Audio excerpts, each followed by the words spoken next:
Un cours en miracles, 142 chapitre 17.4. Le pardon et la relation sainte. 4. Les deux tableaux. Dieu a établi sa relation avec toi pour te rendre heureux, et rien de ce que tu fais qui ne partage son but ne peut être réel. La seule fonction de quoi que ce soit est le but que Dieu lui a assigné. À cause de la raison pour laquelle il a créé sa relation avec toi, la fonction des relations est à jamais devenue de rendre heureux. Et rien d'autre. Pour remplir cette fonction, tu entres en relation avec tes créations comme Dieu avec les siennes. Car rien de ce que Dieu a créé n'est à part du bonheur, et il n'est rien de ce que Dieu a créé qui ne demande qu'à étendre le bonheur comme son Créateur l'a fait. Tout ce qui ne remplit pas cette fonction ne peut être réel. En ce monde il est impossible de créer. Or il est possible de rendre heureux. J'ai dit maintes fois que le Saint-Esprit ne te priverait pas de tes relations particulières, mais qu'il les transformerait. Tout ce que cela veut dire, c'est qu'il leur rendra la fonction que Dieu leur a donnée. Il est clair que la fonction que tu leur as donnée est de ne pas rendre heureux. Mais la relation sainte partage le but de Dieu plutôt que de viser à lui faire un substitut. Chaque relation particulière que tu as formée est un substitut à la volonté de Dieu, qui glorifie la tienne plutôt que la sienne à cause de l'illusion qu'elles sont différentes. Tu as formé des relations très réelles même en ce monde. Or tu ne les reconnais pas parce que tu as donné une telle prédominance à leur substitut que lorsque la vérité t'appelle, ce qu'elle fait constamment, tu réponds par un substitut. Chaque relation particulière que tu as formée vise, comme but fondamental, à t'occuper l'esprit si complètement que tu n'entendes pas l'appel de la vérité. En un sens, la relation particulière était la réponse de l'ego à la création du Saint-Esprit, qui lui-même était la réponse de Dieu à la séparation. Car même si l'ego ne comprenait pas ce qui avait été créé, il avait conscience d'une menace. Tout le système de défense que l'ego a développé pour protéger la séparation contre le Saint-Esprit était en réponse au don de Dieu, par lequel il l'avait béni, et sa bénédiction lui permettait d'être guéri. Cette bénédiction tient en elle-même la vérité sur tout. Et la vérité, c'est que le Saint-Esprit est en étroite relation avec toi, parce qu'en lui t'es rendu ta relation avec Dieu. La relation avec lui n'a jamais été rompue, parce que le Saint-Esprit n'a été séparé de personne depuis la séparation. Par lui toutes tes relations saintes ont été soigneusement préservées, afin qu'elles remplissent le but de Dieu pour toi. L'ego est toujours à l'affût des menaces, et la partie de ton esprit dans laquelle l'ego a été accepté est très anxieuse de préserver sa raison, comme elle la voit. Elle ne se rend pas compte qu'elle est totalement insane. Et tu dois te rendre compte de ce que cela signifie exactement si tu veux être ramené à la santé d'esprit. Ceux qui sont insane protègent leur système de pensée mais ils le font d'une façon insane.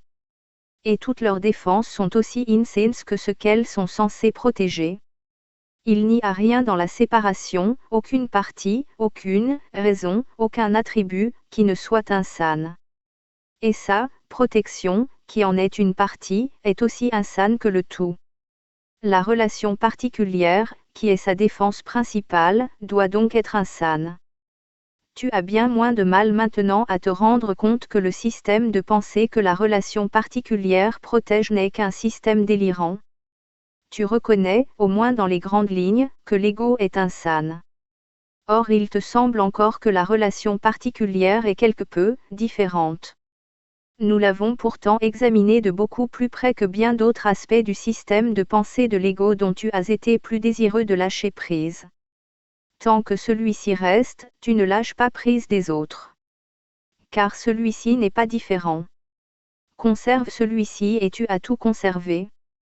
Il est essentiel de se rendre compte que toutes les défenses font ce qu'elles voudraient défendre. La base sous-jacente de leur efficacité, c'est qu'elles offrent ce qu'elles défendent. Ce qu'elles défendent est mis en elles pour être sauvegardé, et en opérant, elles te l'apportent.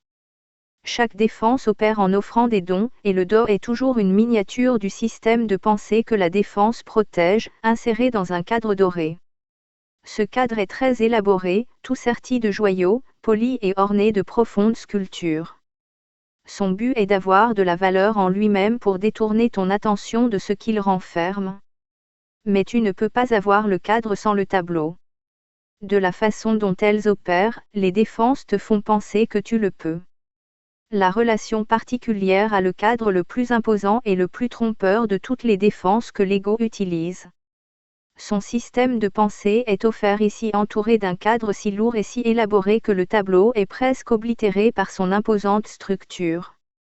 Dans le cadre sont tissées toutes sortes d'illusions d'amour, fantasques et fragmentées, serties de rêves de sacrifice et d'agrandissement de soi, ou s'entrelaçant des fils dorés de destruction de soi. Le brillant du sang resplendit comme des rubis, et les larmes, facettées comme des diamants, luisent sous la faible lumière dans laquelle l'offrande est faite. Regarde le tableau. Ne te laisse pas distraire par le cadre. Ce dot est fait pour ta damnation, si tu le prends, tu croiras que tu es damné. Tu ne peux pas avoir le cadre sans le tableau. Ce que tu estimes, c'est le cadre, car tu n'y vois aucun conflit. Or le cadre n'est qu'un emballage pour le dos de conflit. Le cadre n'est pas le dos. Ne te laisse pas tromper par les aspects les plus superficiels de ce système de pensée, car ces aspects renferment le tout, qui est complet en chaque aspect. La mort réside dans ce dos brillant. Ne laisse pas ton regard s'attarder sur la lueur hypnotique du cadre. Regarde le tableau, et rends-toi compte que c'est la mort qui t'est offerte. C'est pourquoi l'instant saint est si important dans la défense de la vérité. La vérité elle-même n'a pas besoin de défense, mais tu en as besoin, toi, pour avoir accepté le dos de mort. Quand tu acceptes une idée aussi dangereuse pour la vérité, toi qui es la vérité, tu menaces la vérité de destruction. Et ta défense doit maintenant être entreprise, pour garder la vérité entière. La puissance du ciel, l'amour de Dieu, les larmes du Christ et la joie de son éternel pur esprit sont rassemblés pour te défendre contre ta propre attaque. Car tu les attaques, faisant partie d'eux, et eux doivent te sauver, car ils s'aiment eux-mêmes. L'instant saint est une miniature du ciel, à toi envoyé du ciel. C'est aussi un tableau, inséré dans un cadre. Or si tu acceptes ce dos, tu ne verras pas du tout le cadre, parce que ce dos ne peut être accepté que par ton désir de concentrer toute ton attention sur le tableau. L'instant saint est une miniature de l'éternité. C'est un tableau de l'intemporel, inséré dans un cadre de temps. Si tu te concentres sur le tableau, tu te rendras compte que c'est seulement le cadre qui t'a fait penser que c'était un tableau. Sans le cadre, tu vois le tableau pour ce qu'il représente. Car, de même que le système de pensée de l'ego réside tout entier dans ses dons, de même le ciel tout entier réside en cet instant, emprunté à l'éternité et inséré pour toi dans le temps. Deux dons te sont offerts. Chacun est complet et ne peut être accepté partiellement. Chacun est un tableau de tout ce que tu peux avoir, vu de façon très différente. Tu ne peux pas comparer leurs valeurs en comparant un tableau à un cadre.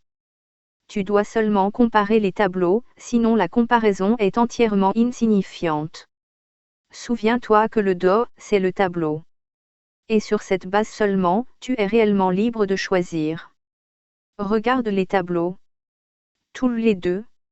L'un est minuscule, difficile à voir sous les lourdes ombres de son encadrement, énorme et disproportionné. L'autre, au cadre léger, suspendu en pleine lumière, est beau à regarder pour ce qu'il est. Toi qui as tant essayé et qui essaies encore de faire entrer le meilleur tableau dans le mauvais cadre, et ainsi de combiner ce qui ne peut pas être combiné, accepte ceci et réjouis-toi, ces deux tableaux sont parfaitement encadrés pour ce qu'ils représentent. L'un est encadré pour être flou et ne pas être vu. L'autre est encadré pour une parfaite clarté. Le tableau des ténèbres et de la mort devient de moins en moins convaincant au fur et à mesure que tu le cherches parmi tout cet emballage. Chaque fois que l'une de ces pierres insensées, qui du cadre semblait briller dans les ténèbres, est exposée à la lumière, elle devient terne et sans vie, et elle cesse de te distraire du tableau.